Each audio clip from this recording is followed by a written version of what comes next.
Hello, ladies and gentlemen, and welcome back to another edition of Uncaged. We are here. We have arrived. It is the season finale of season 3. As always, my name is Mike Larkin, and joined by my boy, the one and only DC himself, Mr. Daniel Crimmins. How are you, Daniel? We live in the dream. We live in the dream.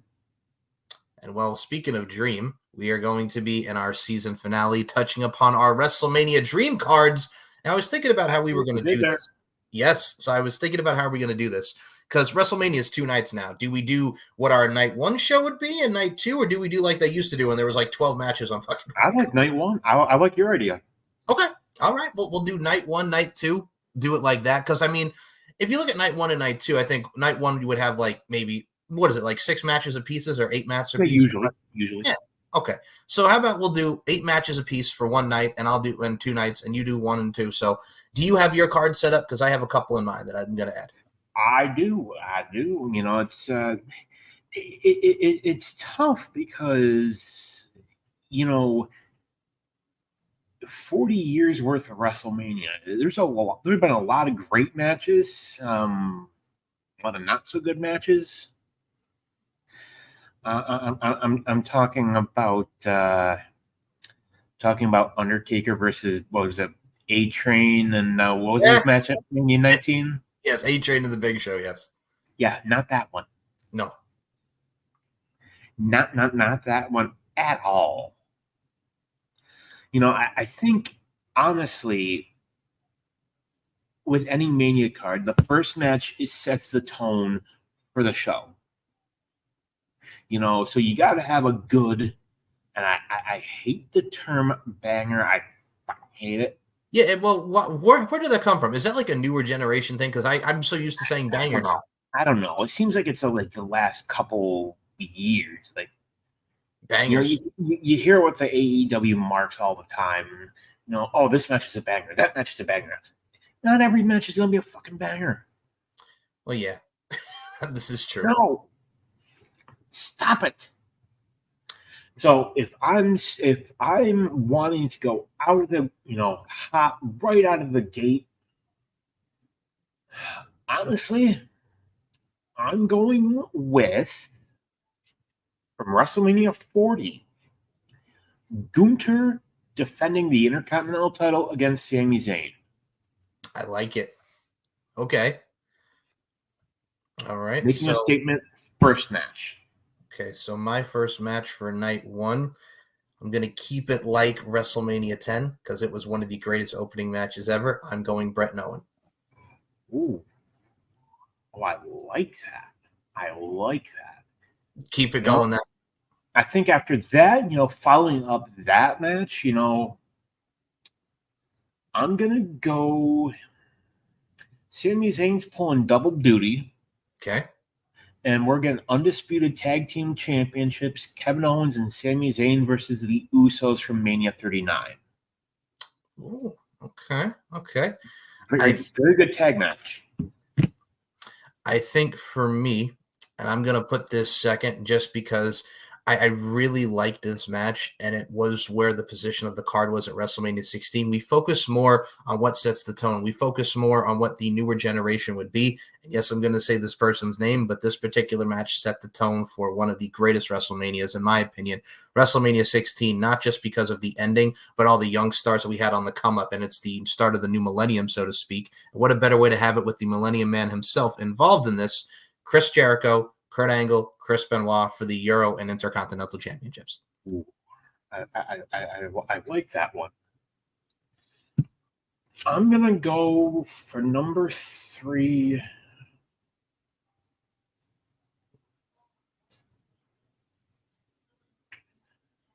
From WrestleMania 30, the opening contest, Bryan Danielson, Daniel Bryan versus Triple H. I like that. Okay. All right. Ooh, so you're 3. My number 3. And you're getting a lot of the good ones in here. Okay, so my number 3, I'm going to do what is known as a cool down match. And for me, I'm just going to put this on here because I think Kurt Angle's going to do double duty. And just because I really, really liked how we were going with this, and it was one of their first encounters. Same with Chris Benoit, Kurt Angle versus Chris Benoit, WrestleMania 17. Good choice. Good choice. I'm going to go with run with number 4, correct? Yep, you're at 4. I'm going to go with this is tough. I'm going to go with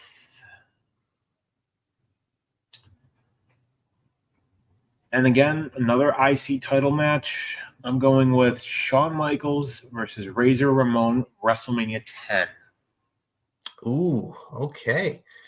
Alrighty. So for my number 4, I am also going to have a Shawn Michaels match, and it is one of his greatest matches in his second run at WrestleMania. I think a lot of you may know where I'm going with this. One-on-one, WrestleMania 21, Shawn Michaels versus Kurt Angle. So another Kurt Angle match. Good choice. Good choice. Number 5. So this is the under main event. This is the Halfway through the show, yeah. So this is the second to last match of night 1. Ooh, I'm gonna go with from WrestleMania 36. Okay. The Firefly Funhouse match. I like it. Bray Wyatt and Cena. Okay, you have a nice little arc there with the story. Okay. All right. So for me, I'm going to one up you on that. And I think you know I'm going to go with this. Also from WrestleMania 36, The Undertaker versus AJ Styles in the Boneyard match. I'll put that at number 5. Ooh, we going cinematic. Yeah, we're cinematic up in here. I like it. Okay, for my main event of night 1 from WrestleMania 39, I am going with a rematch from Mania 36, Charlotte Flair versus Mommy Rhea Ripley. Ooh, okay. So now I have to pick a. Which, if I'm not mistaken, wait, no, they didn't main event Mania 39 night 1. No, they were close to I it think though. they were second to last. Second to last, yeah. You want to make it your main event of night 1? Yeah, that's gonna be my main event of night 1. Okay, so oh man, like you're for my main event of night 1, and I'm going to do it like this because again, it's one of my favorite matches in WrestleMania history, and I will put it to you like this. It was the end of an era, The Undertaker, Triple H, Hell in a Cell, WrestleMania 28, Shawn Michaels as the special guest referee, a tearjerker, but what a way to go out in style, and the only way that they know how, the Hell in a Cell. Very good choice. And honestly, one of the best Hell in a Cell matches, honestly, I thought. I think so too, just because one of my favorite moments is Shawn hits the super kick and then the pedigree, 1-2, and then he just covers the head like, oh my God, he kicked out. Like the story, everything that goes into it, like made it, man. Then you have that lasting image of the 3 of them at the top of the stage, looking back at the ring, and you knew, you know, it was one of the last times we were going to see the 3 of them. Mm-hmm. You know, and it's the wild thing to me, just as an aside, is of that era, and even now, like the Ruthless Aggression era, it's Orton. Oh yeah, That's it. That's it. That's the one who's really sticking around full time. And he's still kicking it. He's still killing it. I agree. I think when you see what Randy Orton's doing, especially now that we're going to get him and Kevin Owens next week at Backlash against the Bloodline, Solo and Tama Tonga, like he fits right into especially the history of the Bloodline and the tie-in with him and Kevin being so tight and wanting to take that U.S. title off Logan Paul. Like that match has synergy. And for Tama Tonga's debut, that's a hell of a debut for him. Oh, yeah. And, you know, kind of wonder, you know, there's going to be some shenanigans because it's Bloodline. Oh, absolutely. Wouldn't be shocked if we get Jacob Fatu debuting next Saturday. I think so too, but another way I can see him debuting, we got Damian and Jay next week. I'd love to see maybe Jacob Fatu, something like really coincides with Jey Uso losing to Damian as far as we get the Bloodline storyline in there too. Could be. I'm Because excited. we know we ain't seeing Roman for a good long while. No, but I like how we're keeping it. And also what I like about it too as well as aside with the draft, like they drafted Tama, Solo, Paul Heyman to SmackDown. Jimmy wasn't up in there, so I could see Jimmy maybe going to Raw and we tease maybe some more Usos friction. Maybe we see them get back together on Raw. I don't know, We man. know that's going to happen. Yeah, but I'm really looking forward to how they set it up. Again, it's storytelling. Yeah. It's like you and I have talked about, we're probably eventually getting, Bloodline versus Bloodline at Survivor Series and War Games. War Games. War Games. You do it better than me. But yeah, no, I think that's the best way to do it. And I will also say this too as well. Like we think of Survivor Series, the traditional elimination matches, but the fact that they have since gone with, all right, we're going to settle the score in War Games at Survivor Series has been such a great touch to the event. Oh, yeah. Oh, yeah. I kind of wish it was still an NXT thing, but it is what it is,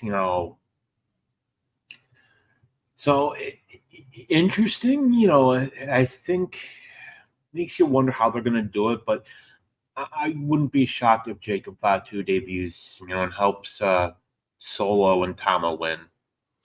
I agree there. Then you would have to add a third man with Orton and Kevin Owens. And I mean, could they add Sammy? Maybe the Intercontinental title goes to SmackDown and the US title goes to Raw. Maybe flip flop those. Oh no, they've said they're not changing them. Okay, my bad. Thank you.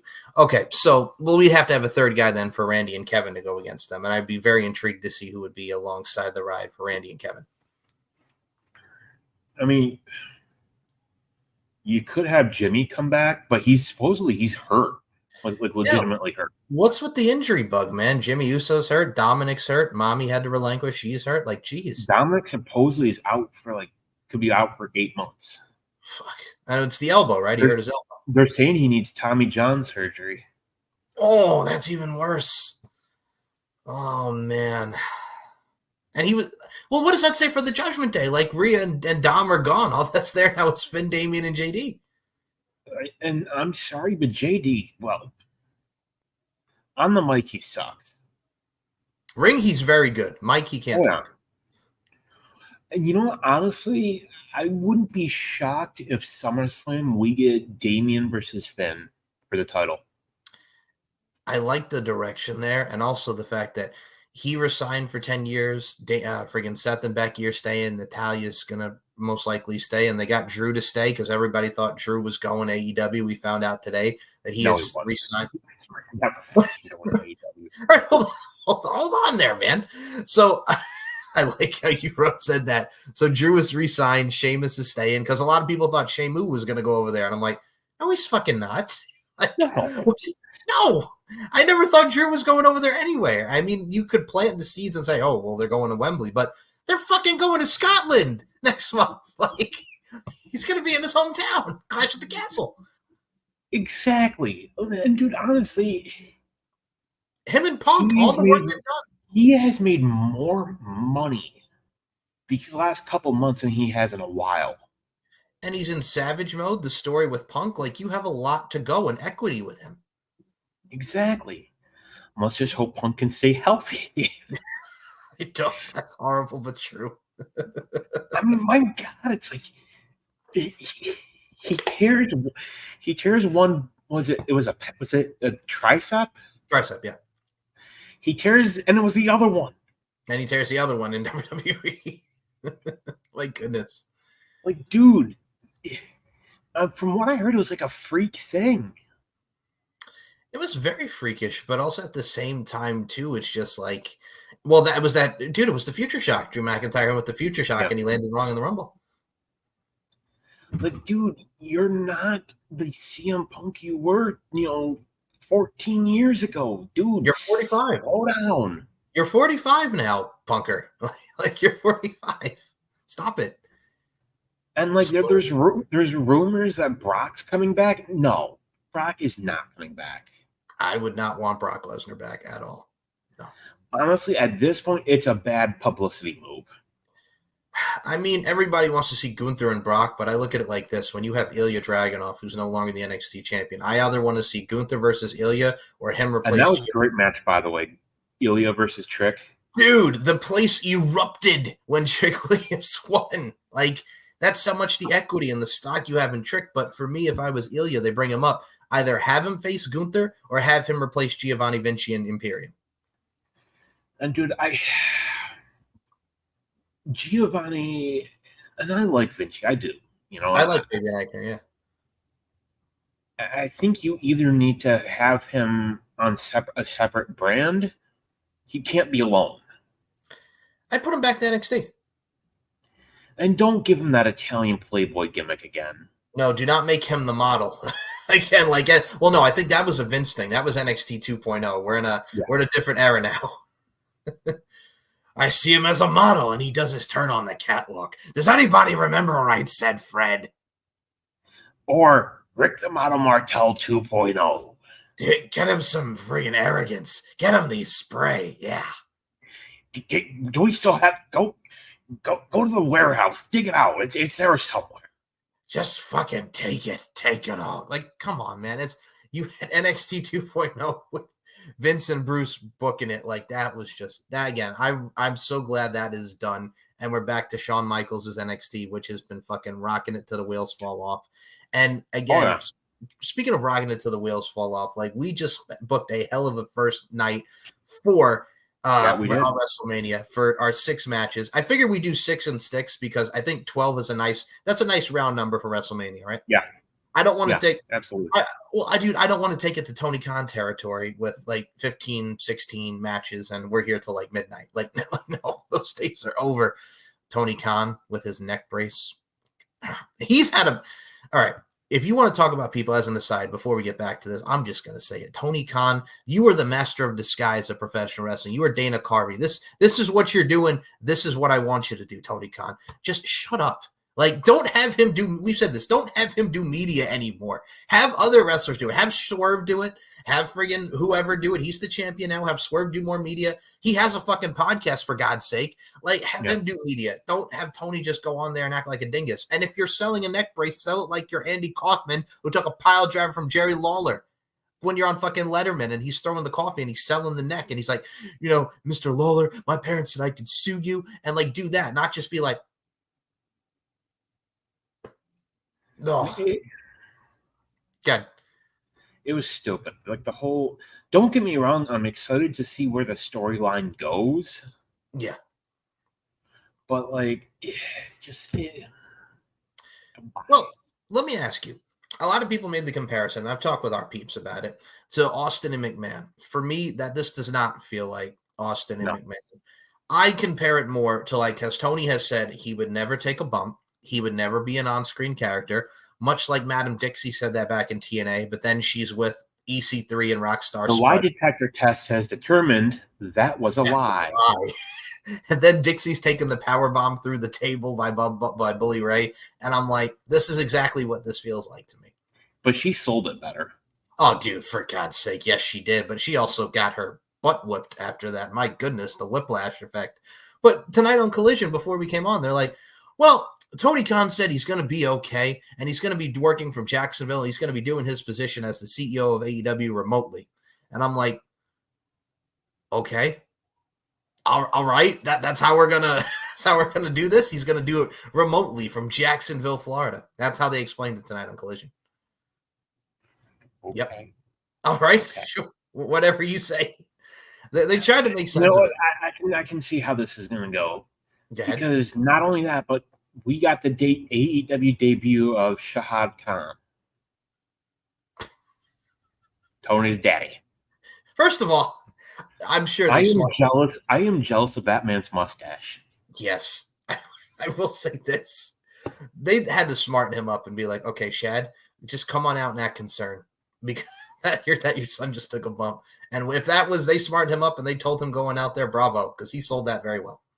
He probably thought, this is what you're doing with my money? Dude, I watched the clip like 5 to 10 times. Mama Lark watched it with me because we could not stop laughing at how ridiculous that was. And then here comes his daddy, Shad Khan, looking like my son. Like my son. Like, this is what you're doing with my money? This is what you're doing? You're just gonna sit here and just, first of all, the sell job. forgot to sell my ribs. Now, I will say kudos to the Bucks for how they did the Meltzer driver. They protected him. Like they did that very well. That's the thing. We can critique the Bucks, and people say what they will about their wrestling style and them as a whole, but they've never hurt anybody. No. And given Tony has never taken a bump, at least that I can recall, like that could have gone very bad very quickly. Yes, it could have. I mean, he wasn't flopping like a fish, though, like Vince McMahon after he took the stunner. So, I mean, that was a plus. Or he didn't pull a Devon Dudley. But you know what? I'm curious to see where it goes. I really hope they don't try and do NWO 2.0. This isn't even NWO 96. What it felt like to me was when he took that shot to the gut, I had flashbacks of Scott Hall punching Eric Bischoff in the gut, Jarrett, Bret Hart, Scott Steiner, like NWO. I'm sorry, but Bret admits it now. His whole WCW run was a mistake. Oh, he shouldn't have done it. Like, he shouldn't have, but he did. He got the money. He took the money. But you know what? Honestly, and I will say this until I'm blue in the face, bro. Swerve is the guy you want to hitch your wagon to. He's the guy that you want doing your media. Yeah, I mean, he just had a great match tonight with Cesaro as we're recording this, Claudio, for the title. It was very, very good, and they're really pushing him. Well, this is what they should have done on Wednesday. Instead of having him wrestle fucking Kyle Fletcher out of mothballs, and they make him the focus. They had the celebration tonight, and then he wrestled Claudio because Claudio wanted a shot. So, like, they could have done that on Wednesday, but they did tonight. Okay, but I'm looking forward because next week they are announcing who his next opponent is. So I'm curious to see what direction we go there. Then we're going to get Joe that's going to come out and just say, I want my title back. And we get the whole NXT thing again. Yeah, well, we shall see. And I guess the rumor is MJF is getting surgery after all because, he, wasn't able to heal up as quickly as he wanted, which honestly, I think that keep him off TV even longer. Yeah, so as long as he goes and has a successful surgery and we see him back in the nick of time, if you will, we shall see where that goes. And one other thing I have to mention before we get back into our card, because there's a lot going on. We mentioned the draft. We mentioned AEW. And we'll talk about more of this next week because next week we're going to France with Backlash France at 1 p.m. Eastern Standard Time on Saturday next week. Cody and AJ, Damon and Jay, looks to be a very good card. We mentioned the Bloodline against Kevin Owens and Randy Orton. Bailey, now Nia Jax and Naomi in a triple threat.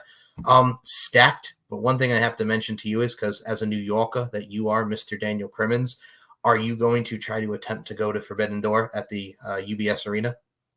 Maybe. I don't know. Got to see what the card is.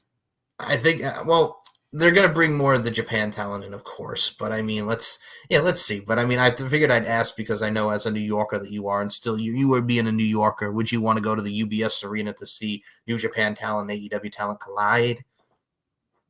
Yeah, depending on the card, seeing who they get. It's... Do you get Tanahashi, even though he's like the LFC, the NLFC, I got LFC on my right, NJPW president? Yeah. I like that, though, because he's even said, like, he's given WWE props. I mean, he's not like Tony Khan shitting on him, but Tanahashi he's doing very well in his role. I got to give him credit. Yeah. Like, honestly, it's the way to do it. Like, I think promotions are starting to realize that, hey, this isn't the Vince McMahon era. Like, things are different now. When you have Shayna Baszler and Masha Slamovich, a WWE wrestler and a TNA wrestler, wrestle on a GCW, a blood sport event, it's where we are. And I think we're going to see more TNA relationships. I think we're really going to expand. We're going to expand, and I think it's a great time to see, right? And, I think, honestly, Tony could have this. Like, yeah. But he's not doing himself any favors. Well, he even said, we work with WWE depending on the circumstances. Like, and then you pull this bullshit. Yeah, that's what I'm saying. Like you think they want to work with you now? Like after all the shit that you say, no, because you do what you do and you think it's controversy when it makes you look like a dumbass. And might I add, you're 41. You're 41, Tony. Like, come on now. Ugh. There was a contract tampering thing from a couple years back, and you handle it. Yeah. You handled it legally. It's done. Like, And you make comments like that, like, and you're going to tell me that your wheelhouse is squeaky clean? right? It just. They just haven't found anything on him yet. No. And I mean, again, Guarantee there's something. Oh, I agree too. And I think what really makes him bad was, again, showing the footage. And it's like CM Punk said exactly what he said in that footage you said, and it makes you all look like a dumbass. And like nobody else thought it was a good idea. Like Bucks didn't want to do it. Mm-hmm. Well, Ospreay even said on the media scrum that he's like, yeah, I really didn't want to. I felt I lowered myself by saying what I said about Triple H. And he's like, yeah, like he even regrets saying that. Yeah, he said, I'm done with it. I'm not going to lower myself to that again. Mm-hmm. You know that was probably a Tony thing. Like, you know what would be a great line? You know what would be a great line, Will? If you said that? It wouldn't surprise me. But you know what? We talk about great lines. I think it's time we line it back up into opening contest of night 2. Okay, hit me. Again, you really want to set the tone for the way a match is the card is going to go. Mm-hmm. And I'm going to go with a match that to me is highly, highly underrated. I mean, it's considered a great submission match. I'm going not Shawn Michaels, Bret Hart versus Stone Cold Steve Austin at WrestleMania 13.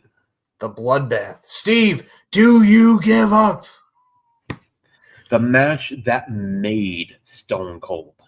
The infamous double turn of Bret Hart becoming a heel and Shawn That Michaels. wasn't supposed to happen. No. See, I got me saying Shawn Michaels. And Stone Cold being the babyface. That wasn't supposed to happen, yes. But you have a guy like Stone Cold Steve Austin who has just come off of being the ringmaster. He's being Stone Cold Steve Austin. He's feuding with Bret Hart, the match of Survivor Series in 96. And this not only made him, but it just showed the toughness of Stone Cold. Oh, yeah. And honestly, sometimes like this is when you listen to the fans, they'll tell you who they want. Mm-hmm.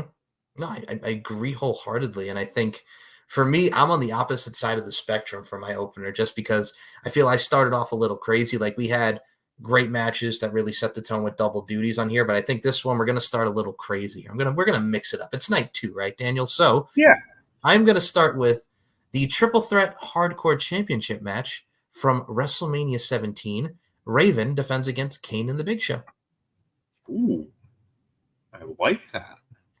I mean, the infamous Kane, the driving the golf cart, going through the going through everything, the glass window, freaking diving and doing a leg drop off the top of the stage. Like, dude, like everything that they did from the Tron and everything, that was buck wild and nuts. I can't look at a golf cart and not think of the pandemic era of AEW with that match. What was it? Kenny Omega and Matt Hardy versus Chris Jericho and Sammy Guevara. Sammy Guevara. He's trying to run him over. Yeah. And you just see Matt Hardy with the hair just going everywhere and Kenny driving the golf cart.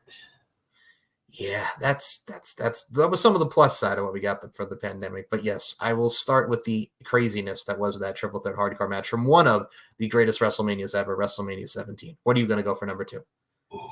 Mania 17. Mm-hmm. I'm going to go with the tag team ladder match. The Dudleys versus Edge and Christian versus the Hardys. The infamous spear off the top by Edge. A match, a spot that has been in so many clips over the years. I mean, 23 years later, and they're still showing clips of it. I think it's just because not only that match, but then you had Rhino and Spike Dudley and Lita get involved. Jeff Swanton bombed the two of them through the table. Matt going through the tables. Same with Bubba Ray. Like everybody played their part into it. And I think if you had to top what you did from the first TLC at SummerSlam 2000 that year to WrestleMania 17, I think they absolutely topped it, and they wanted to Oh, steal absolutely. what they did. And well, it's funny you mentioned that because my second match, we're still involved with the crazy. I also put a certain ladder match on my list as well, as I have WrestleMania 16, the first ever triangular ladder match. The Hardys, Edge and Christian, and the Dudleys. Jeff Hardy doing the Swanton Bomb on the aisle way through Bubba Ray Dudley through the table. Everything that went into that match was just nuts, and they really set the tone for what tag team wrestling would be at that time. So I'm going triangle ladder match for my second match. We're starting out crazy. You know what? I am going to. This is going to be a theme. Another ladder match. Okay. WrestleMania 21, the very first Money in the Bank ladder match. You know, something that would change history.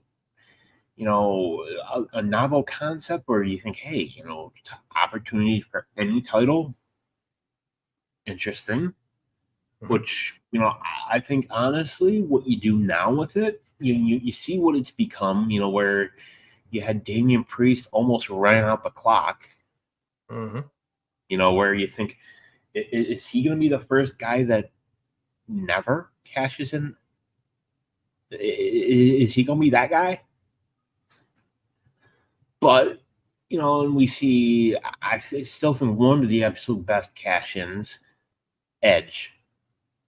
Well, of course. I mean, that match featured the infamous spot of Shelton Benjamin running up the ladder and clotheslining Chris Jericho.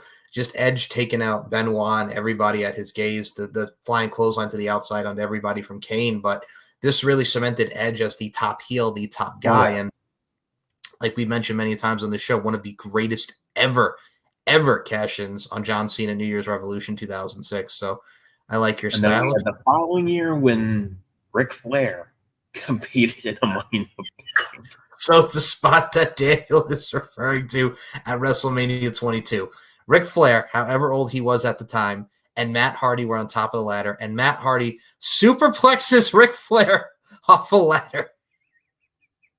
And that was a son of a bitch. That thud when they came down. Oh my God.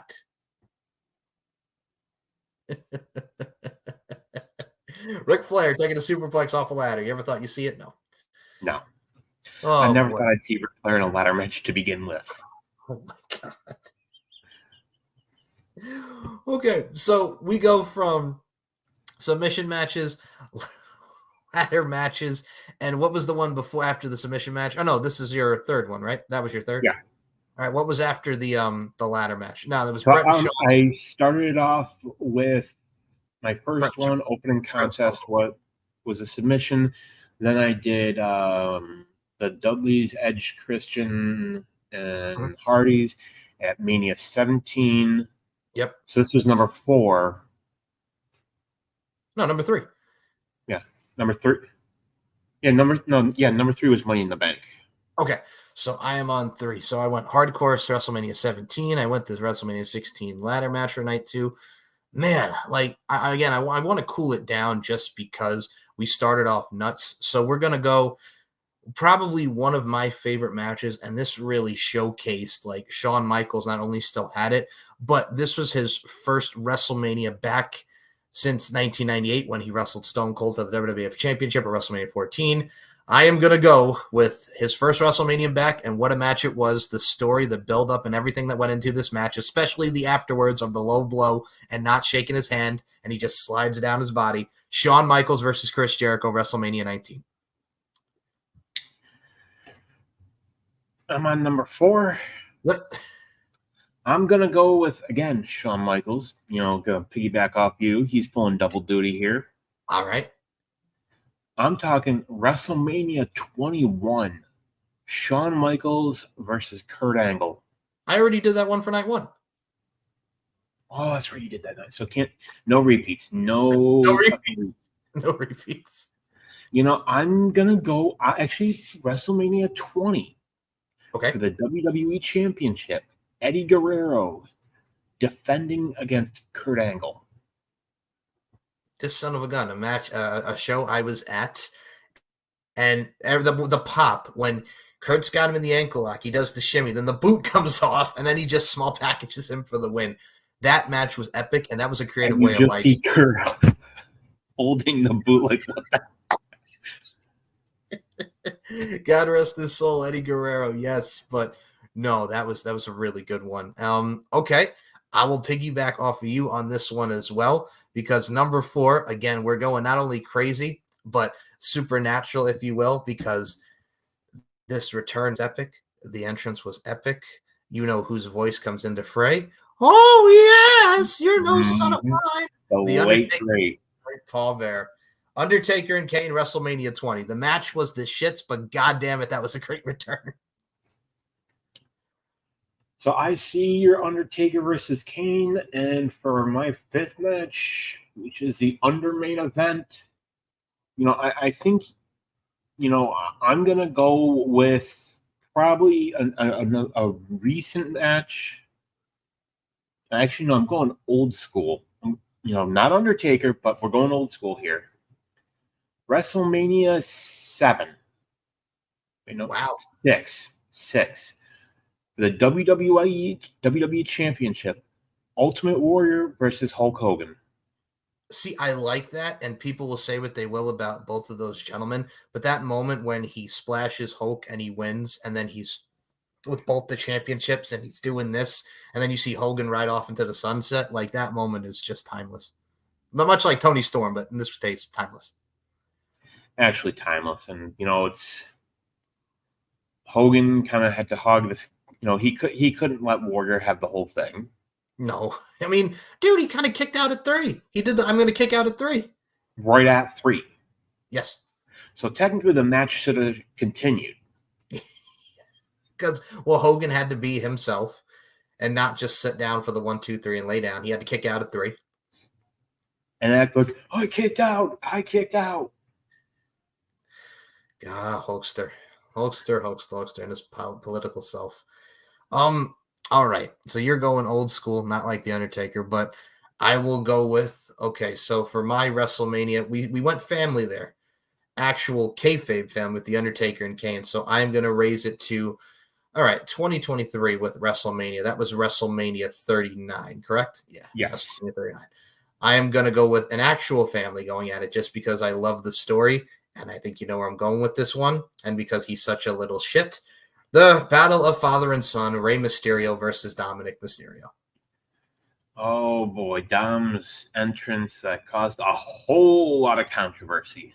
When he's coming out to friggin' just rent the cop car and everything, I loved it. And when they did the video package, they showed a clip of the Auschwitz concentration camp. I know that they did. And, like, whose job was it to check that? Like, who? Like, hello, like, come on now. And they have removed that. Mm-hmm. They have. I think they did that the next day. Yes, they did. Like, really? Like, no one's gonna look at that? No one thought to check. Okay, so here we are. The main event. See, this is tough because you literally have 40 years worth of matches that you can choose from. Mm-hmm. And to me, just because of everything that was there, I'm going Roman versus Cody at Mania 40. Current and plays to finishing the story and the apropos mention of what wrestling is storytelling. So I like that. I like that a whole lot. And for me, my main event, Undertaker's doing double duty, and it's what some say is one of the greatest matches ever in WrestleMania history. They went on 5th, but god dang it, they should have went on last. The Undertaker versus Shawn Michaels, WrestleMania 25. That was the first one they did, right? That was the first one, yes. And then they tried following it up and doing it again the second time, and it wasn't as good. It wasn't bad, but nothing will beat what they did in 2009. Oh, exactly. Like, I think that was a thing where like they tried to catch lightning in a bottle twice. And Shawn was retiring, so they wanted to do the angle where the Undertaker, like Shawn won, he could have beat the Undertaker, and then he's like so obsessed with it, and that leads to him retiring. But it worked; it fit the story, and I think for how Shawn Michaels went out at that time, and I'm going to forget that Saudi Arabia That never happened. ever happened. But it was a nice tribute, and leave the memories alone. God dang it! But yeah, no, WrestleMania 25. That's my main event. I know I started crazy, and then I went out with the quote unquote bangers. I hated so much that term, like you mentioned, but I think we had a nice little set card here. We mixed old school and new school, and just moments. I think we put a lot of great moments into it. Indeed, we did. And, it's 40 years worth of matches. And honestly, folks, I literally watched every single WrestleMania from 1 to 40.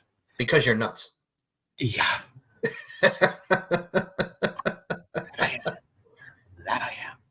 He went into it, but no, I think tell us what you think about our cards, by the way. Like I said, because I mean, there's a lot to touch upon, and I know we double dipped, and I know we did a lot of double booking, if you will, but a lot of these wrestlers that we're talking about had more than one great match at WrestleMania. So I mean, it was tough, but I think we put together a good card, brother. A lot of people, and some of them are like, you get somebody like Rhea Ripley. Yeah, the matches with Charlotte easily go another 10 years. I mean, as far as WrestleMania, like people say what they will about Mania 36 with Rhea and Charlotte beating her for the NXT Women's title, but that was a good match. This one superseded it at WrestleMania 39, and I mean, Rhea just killed it with Becky. Like she's been having hell of WrestleMania. Like I think Rhea is coming to her own, and she's comfortable in her own skin, and she is finding who she is. Mm-hmm. I will tell you, if we ever did I think we did the worst WrestleMania matches. I think we did as well. Yes, we did. Which I still say one of the worst WrestleMania matches of all time. Mania 37, Randy Orton versus Bray Wyatt. Which is such a shame because that could have been so well done. But number one, they had Bray lose, which he shouldn't have lost. And within like a minute. You know what it was too? Again, it's the whole he comes back, he gets set on fire, but you had Alexa.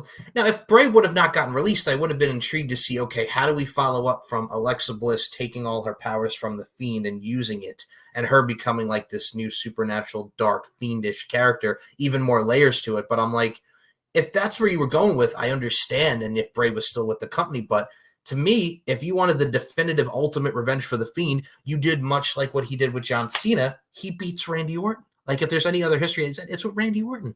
Like, you should have had him beat Randy Orton. The man set him on fire, and he had him lose in like a few minutes. And, now we got all these teases for, I guess they're saying it is going to be Bo Dallas' Uncle Howdy. Bo Dallas, Eric Rowan, Braun Strowman, Alexa Bliss, and then 2 other people to make the Wyatt Six. I've heard a couple names. I've heard Joe Gacy, possibly. That would be good. I've heard Dexter Lumis. That would be interesting. Because they're doing nothing with him. I would add Nikki Cross to it because Nikki Cross is a great, insane character. And honestly, dude, I don't know if Alexa Bliss is coming back. You don't think so? I don't know. She may. I've heard she's training. I'm excited. I'm intrigued. Like, they did another QR code, and it showed like a figure of like a woman with blonde hair in it, like a silhouette. I'm like, well.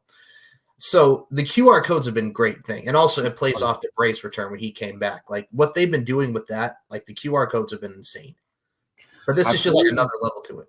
I've heard he could come back as soon as I've heard, we could get something at Backlash next week. I want to see it. I think it's right to continue the legacy. And if there's anyone that can live up to and uphold to it, it's his brother. So, yeah. And they're not going to, Triple H is not going to drop the ball on this. Bo Dallas, Taylor Rotunda, they're going to take care of this. Like, I have faith that they're going to do this right. Well, yeah, we're not going to Bo leave and B team it up again. Even though, honestly, the B team was fucking great. They were funny, like the friggin' Bo Dallas and Curtis Axel doing the Deleter of Worlds parody, and Bo Dallas impersonating his brother to a T was the most funniest thing I've ever seen in the world. Honestly, I know I've heard some people say, oh, they're worried about. I'm not. Me either. With what Triple H is and how he's looking to book people, I think it's going to be fine. I mean, everybody complained about Austin Theory with how he was booked, and then Triple H came aboard, and I'm like, him and Grayson Waller are a great tag team. They feed off each other very well.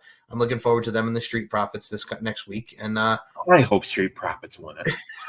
I don't think they are, but I think it's going to be good to see. I think they have potential. I know Grayson Waller is very annoying, but that's the point.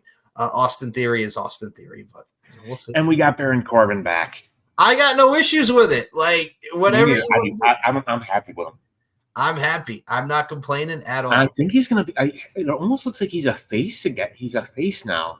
Well, I mean, the Wolf Dogs were faces, and they moved Braun Breaker over to Raw after a quick match. More time to develop him because he was only doing like squash matches on 2-hour shows, so you give him more time to introduce the character on Raw. Well, on a 3-hour show. But I think Corbin's a face in which, it's sad Corbin was getting over with the people. And then they made him happy. And Vince killed it. Yep, he killed it. But we shall see where they go with the draft, man. I'm excited. We'll definitely be touching upon more of it in our next show when we move on to season 4, because that's definitely a topic to discuss as well, the draft and the ongoings like we do each and every show here on Uncaged. We'll give you our topics, we'll give you the news, and we just give you the Mike Lark and Daniel Crimmins experience when it comes to Uncaged. So we'll save more draft talk for our next episode and our thoughts of how everything went down, diggity down, if you will, Mr. Daniel Crimmins. But I'm ready for him to get annoyed with me again as we come to a close on season 3. Can I just say what a ride we've had for season 3, Daniel? You can. Go ahead. We did. We had a ride, folks. We gave you everything from matches to cards to December to Dismember. Oh, yeah. And he made me watch that bullshit pay-per-view. Still haven't forgiven me for that. And still so many great things, good, bad, and indifferent. We give you our thoughts, we give you our analysis, and we love doing it for each and every one of you. And I cannot ask for a better tag team partner, playa, to do this with. And, well, you're going to be watching something else as we start season 4, because I've already watched it. And, well, I haven't seen it, and we're going to actually talk about a person who was there. We're going to read the forums. We are going to go old school with this one. Daniel, I'm taking it back to 21 years ago. This is an event that they actually did that WWE will not ever speak of ever again. It happened 2 weeks before WrestleMania 19. The Girls Gone Wild WWE pay-per-view, which featured a body challenge between Tori Wilson and Nydia. They did a WWE angle on a Girls Gone Wild pay-per-view. Snoop Dogg judging. Like Tess judging, Stacy Keibler hosting with the coach in the hot tub with the Girls Gone Wild pay-per-view. They're in 2 locations, but the cops threatened the threat to shut Joe Francis down if we had so much nudity on there. We're at the beach house with Josh Matthews looking like the lost member of the Backstreet Boys, and so much more. It's only an hour and 20 minutes, but Daniel, I'm going to send you the link. You're going to watch it. You're going to watch it. No. Yes. Yeah. I want to get your thoughts on it. So we're going to be talking about the infamous Girls Gone Wild WWE pay-per-view that they don't want you to talk about, or they don't even want you to see. Ever. Can I just say something? The buys for this were like very low, and we'll get into this in the next episode. Like only like 70,000 people bought the doggone thing. Hey, it was better than the most recent TNA pay-per-view. Oh, the 500 buys for Rebellion. And see, that makes me sad because I'm a TNA fan like you are. That makes me sad. And here's the thing. TNA's been putting on a good product. Like, they've been putting on a good product. Like, Mustafa Ali. You have your pay-per-views on at weird freaking times. What do they put them on? Like a Saturday at what, like 10 o'clock? I think this one's like a Friday. Friday at what, like 10, right? Yeah. People are working. People are doing things. Like, put pay-per-views on a Saturday. Yeah, it's very odd that they choose to do it at like 10 p.m. on a Friday. It makes no sense to me. It makes no. I don't get it. But what does make sense, if you continue to listen to us as we go into season 4 very, very soon.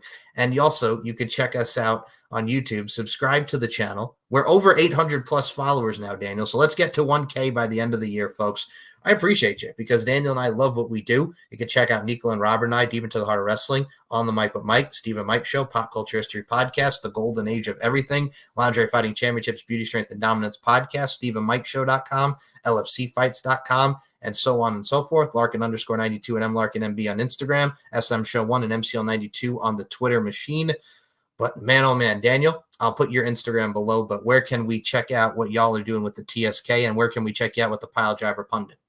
Pundit's going to be coming back soon. Just got done moving the last week. Got to get everything all situated there. TSK, we just did a review of Dynamite. Dynasty. Too many shows sound the same anymore. They do. Like, I'm old. I'm confused. Well, you know how hard it is to say PLE now instead of pay-per-view because they're premium live events? Stop. Like, why do you have to call it just a premium show? I know. There's still some people that do just spend the $50 instead of going. Which is insane to me. People still do it. Those are like $50-$60. And that's not, I remember in the old days when that was just like the Mania price. Right. And I remember, if you recall, the Mania price, but also if you remember, like the normal pay-per-view used to be like $34.95. Yeah. Like when WWE used to have like the. I remember we'd get them, record them, and like I still have like the VHS of WrestleMania 20 kicking around in a tote somewhere. I still have. Okay. I'm going to put this out there because it was a school night. So I had to go to sleep. Again, kid, 14, right? So ECW on Sci-Fi was debuting, and I was curious to see what it is. So I still have that VHS of the Sandman versus the Zombie and all the matches on that card somewhere in the old garage. He got his ass kicked. God rest his soul, Tim Arson. He's no longer with us, but poor Tim Arson got his butt whooped by the Sandman. The Sandman made it known he was not happy. He was not happy. Like, fuck this stupid brand. I'm fucking wrestling this fucking zombie. What the fuck? Oh man. But yeah, that's an episode. We can watch back the ECW on Sci-Fi debut. Oh, you're giving me more ideas. You're giving me more ideas. We can do the entirety of the WWE reboot of ECW. I like it. All right, jotting it down. The fact that Vince tried to kill it. You can't kill it. I'm the only one. How funny is it that when you think WWE, WCW, ECW, Vince, Bischoff, Heyman, which one is still involved with wrestling anymore? Paul Heyman.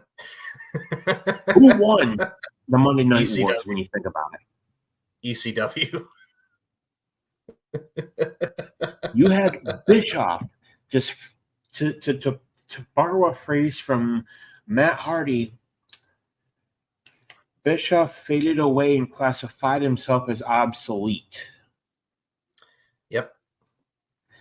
Vince got ran out of town because of his own bullshit. And here's Paul Heyman still.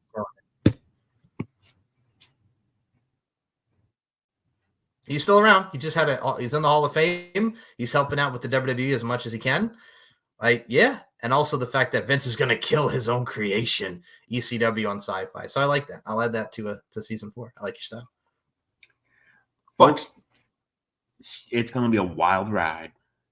It is, and it's going to be a hell of a season 4. We will be back. We'll give our thoughts more onto the draft in our season 4 episode 1 debut, as well as Daniel's and I thoughts of Girls Gone Wild, the WWE pay-per-view from 21 years ago. And well, I'm going to say this right now. I'll give a clear, brief appetizer before we close this thing out. I didn't ever watch this until now. So as you know, Daniel, I am a 32-year-old grown man. I just turned 32 back in April. And I don't know if you know this or down or Daniel, but I'm younger than you are. So I love you, man. So, I love you too. So as a 10-year-old, when that came out, I knew about it because they promoted it on Raw, but watching it as a grown man, I'm kind of like, ugh. Like it gives you like a feeling like, just like why? You know what I'm saying? If that makes sense, like your tastes change and you like Yeah. realize like what you liked as a kid. We'll get more into that, but yeah, you'll see where we're going in season 4, folks. So on that note, thank you for listening to our Mania Dream Cards. Let us know what you think. Let us know what you liked about our Dream Cards and whatnot, because we spiced it up a little bit, and we'll Tell us spice you up. yours. Yeah, tell us yours. What is some of your favorite WrestleMania? What would be your dream card? Let us know. We did 6 and 6. You could do 6 and 6, 8 and 8. Go nuts. But we appreciate everyone that listened to this. Thank you for subscribing. Thank you for listening. Thank you for liking. Thank you for commenting. Do what you do. Tout it. Don't tout it, because tout was horrible. But you can check us out each and every time we do this. Season 4 cometh. It's fucking tout. Season 4 gone. Season 4 cometh. Season 3 gone.